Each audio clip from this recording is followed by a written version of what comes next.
at halftime, I thought if we could finish, 1-0, I would be the hero. It was a really bad goal. I think the goalkeeper should have done much better. I think Yaya passed the ball to me. I caught my eye, just hit the ball. You went straight into the goalkeeper's hand, but I don't know how he's done it. And the ball went into the back of the net.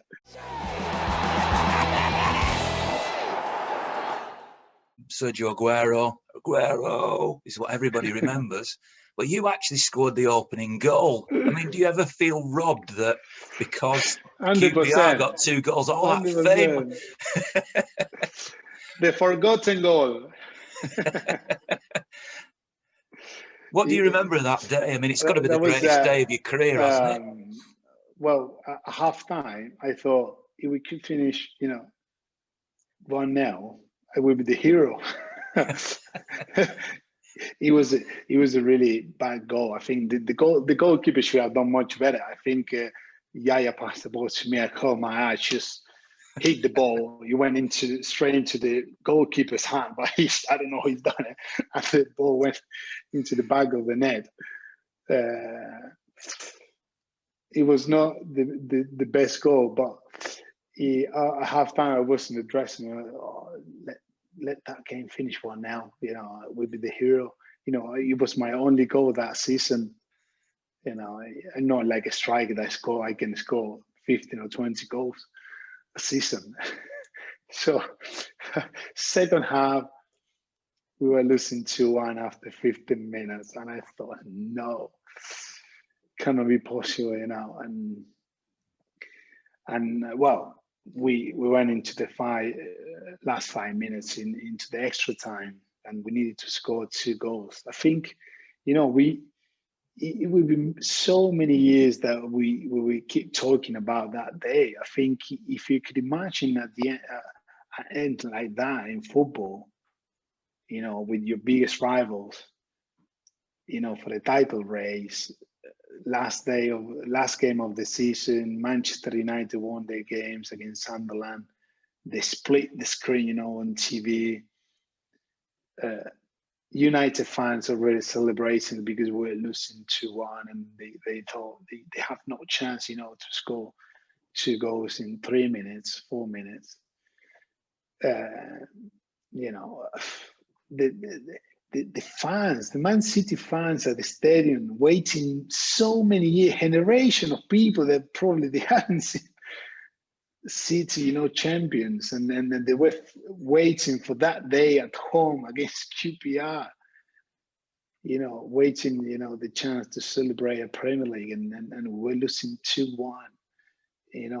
After 90 minutes, people crying, people really upset, and I as a player,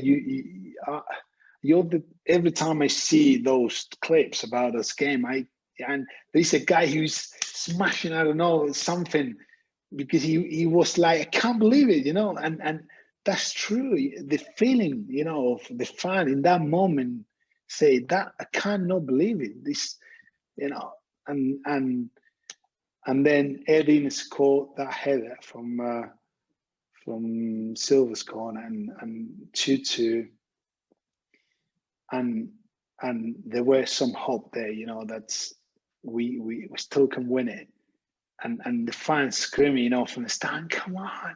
This is something I always really appreciate from English fans. They're so loyal, they always believe that, until you need to wait until the last minute, because anything can happen in English football. You know what I mean?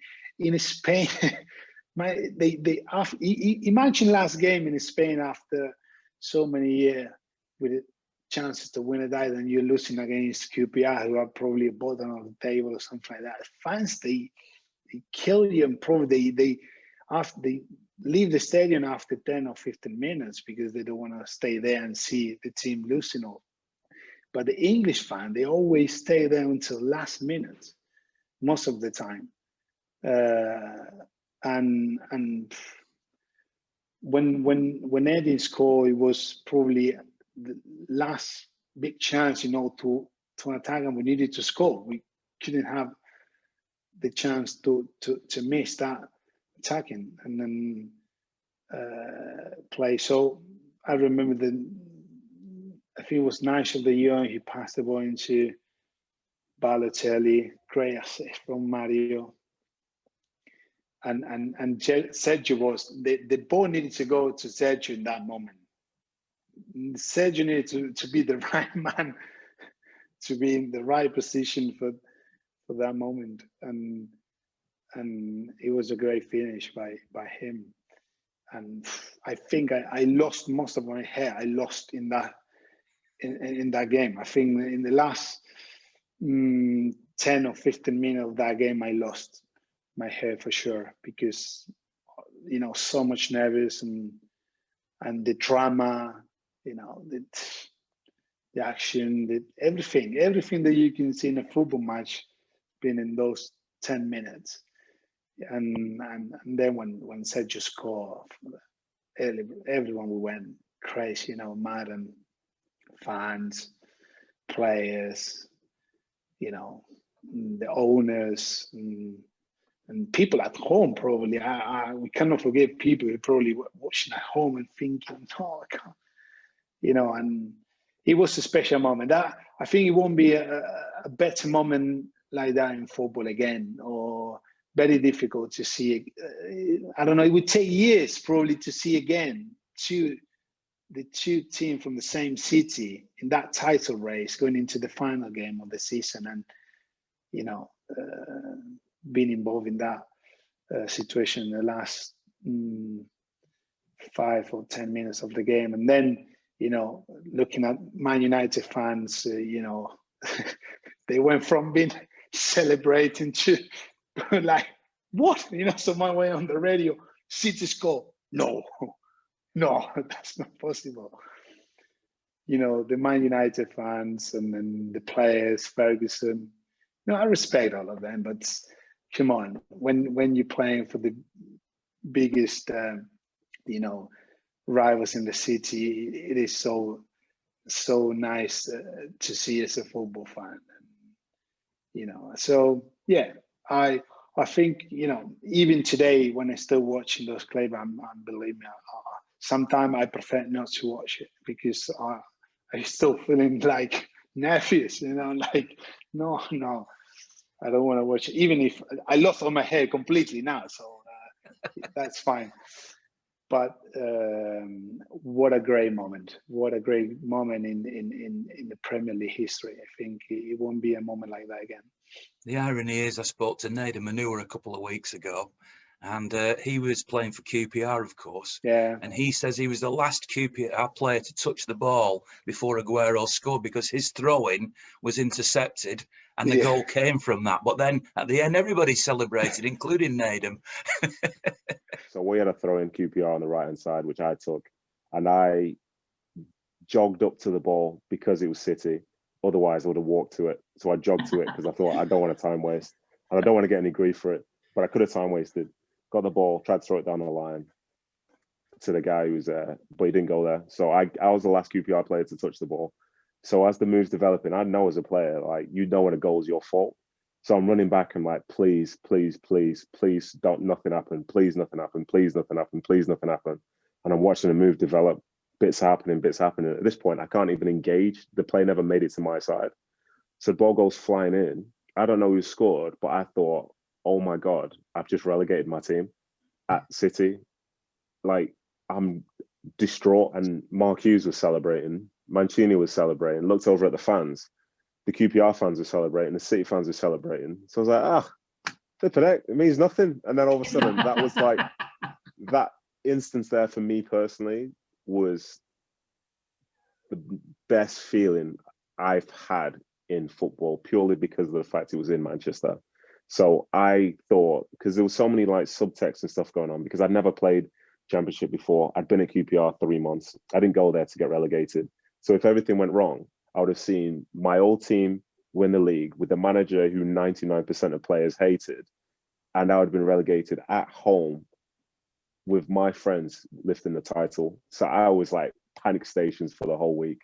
So for them to see that flip, and we can celebrate staying up with relief, and I can see the win for City. Like, I'll be honest, I didn't think I'd see a pitch invasion at the Etihad, but to see that showed how big an occasion it was.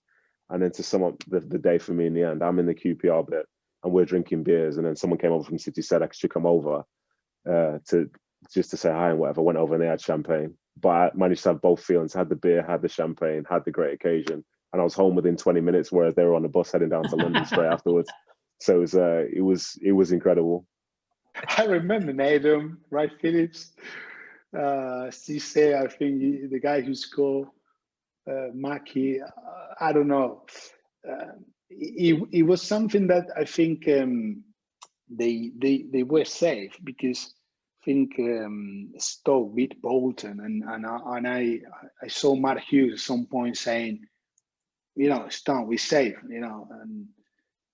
and I think that probably was also for QPR players to, because let me tell you something, when we scored the 2-2, when we equalized the game, then if they keep the ball for, let's say the striker pass the ball to the midfielder to the right back to the centre back to the goalkeeper wait a few seconds, then hit the ball hard, someone chase the ball, maybe 1 minute and the game is finished, gone. But it was something throwing, or someone just keep the ball hard, into the corner, and they gave us a chance to stay alive in the game. But great moments, great memory from that day. It was going. I think, then the team won so many Premier League titles and huge moments in the last few years. But for me, that day is going to be always the most special day as a City player, because the first Premier League after so many years, in the way we did it, and because that moment, I think they give us the right mentality to say, okay, here we are. We're champions now. We won the FA Cup. We are champions of England. Now everyone will respect us, and that was the turning point, for the next few years, for the club to be there with the top teams in England and in Europe, and hopefully, in the future. And a big thank you to Northwest Flooring Solutions for sponsoring this video. Without them, it wouldn't have been possible. If you want to support my work, please get in contact.